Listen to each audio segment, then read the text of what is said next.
ఎవరికి తెలియదు కదమ్మా. ఇప్పుడు ప్రెసెంట్ వాళ్ళు విజయవాడలోనే ఉన్నారంటనా మరి?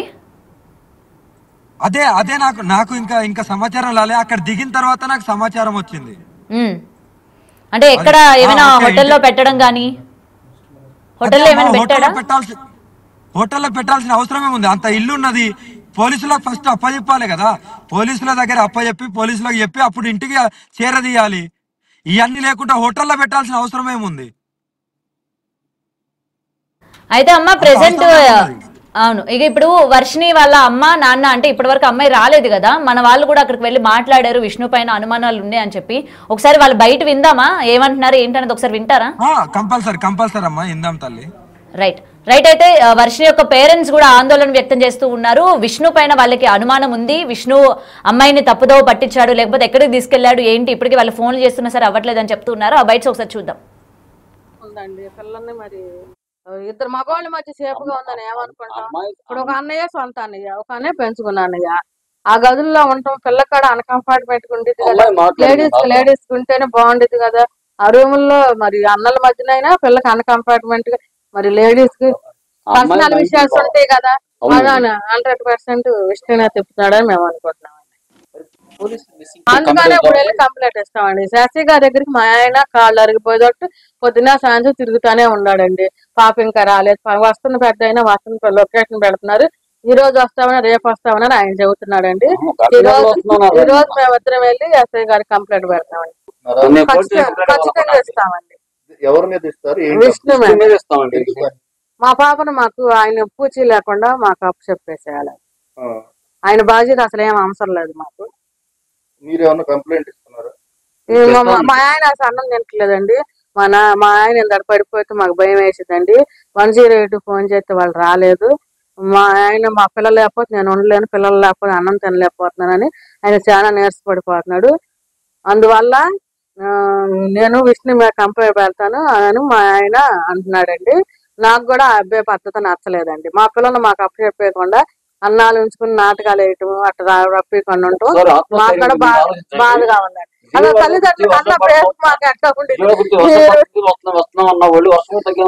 రోజులు కనపడం పిల్ల వస్తుందని సంతోషంలో మేము ఉండి వస్తే అద్దుకుందాం, మా చుట్టాలందరూ వచ్చి చూసుకుందాం అన్నారు. మేము ఆల్రెడీ వాళ్ళ ప్రయాణాలు అయ్యి ఆగిపోను, ఫోన్లు చెయ్య మాకు ఎందుకు ఒకళ్ళ చేతిలో మన పిల్ల మన తీసుకొచ్చేసేయమని మా తోడుకోళ్ళు మా బావలు నాకు పనికి ఎప్పుడు వెళ్ళనివ్వరు నా ఆడవాళ్ళని.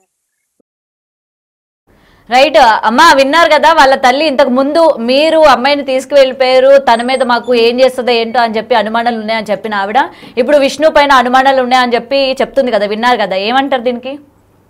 అదే అమ్మా, వాళ్ళకి తెలిసి వచ్చింది కదా ఎవరు రక్షించారు ఎవరు రక్షించలేదని వాళ్ళకి అర్థమైంది. ఇన్ని రోజులు గేములు ఆడించిండు. ఇప్పటికైనా ప్రజలకు గాని మన మీడియా వాళ్ళకి గాని అర్థం కావాలి. ఏ దురుద్దేశం లేనిది ఇన్ని సంవత్సరాలు నటించాడా. ఇప్పుడు బయటపడుతుంది కదా. ఆ తల్లి నా దగ్గర ఏమేం మాటలు చెప్పింది నా మనస్సాక్షికి తెలుసు, ఆ తల్లికి తెలుసు. ఎన్ని బాధలు వాడి నుండి అనుభవించిందో నాకు తెలుసు. నేను బయటికి చెప్పలేను.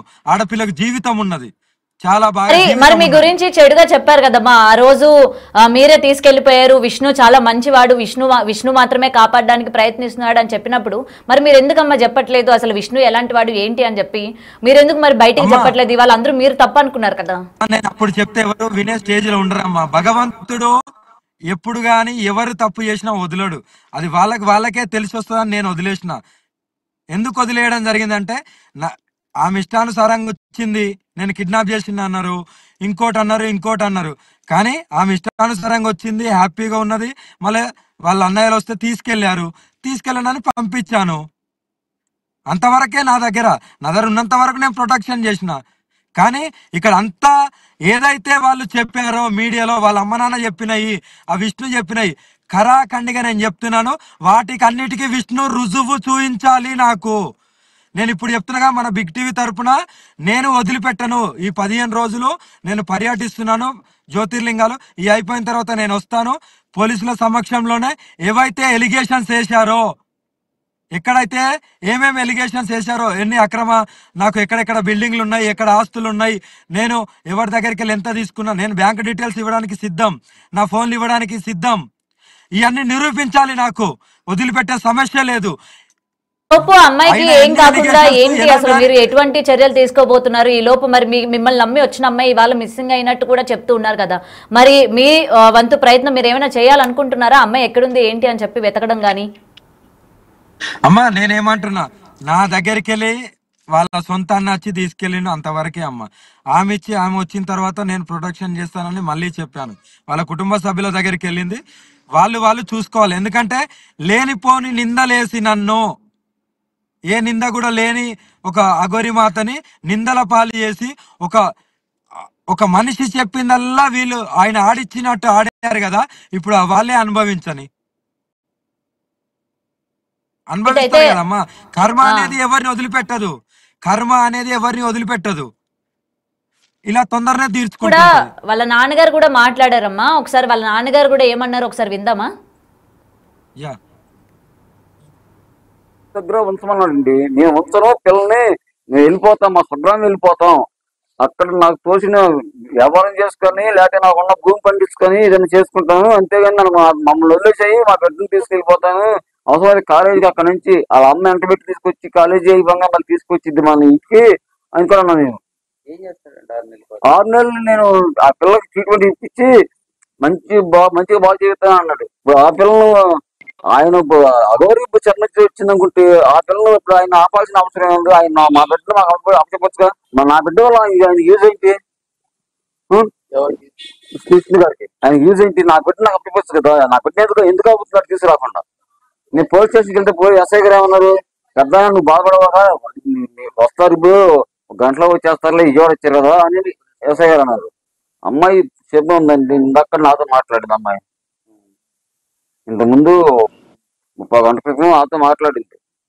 పప్ప ఎందుకు వస్తాను, ఏం బాధపడవకు ఏడవకు అని చెప్పి ఆమె ఈ పిల్ల దొరకలేదు, అదొర సరళ ఉందని ఏడిసే మాట్లాక ఇప్పుడు దొరికినాక వీళ్ళ దగ్గర ఉన్నాక ఇప్పుడు ఆకలి డప్పులు కట్టి ఏడుతున్నాను.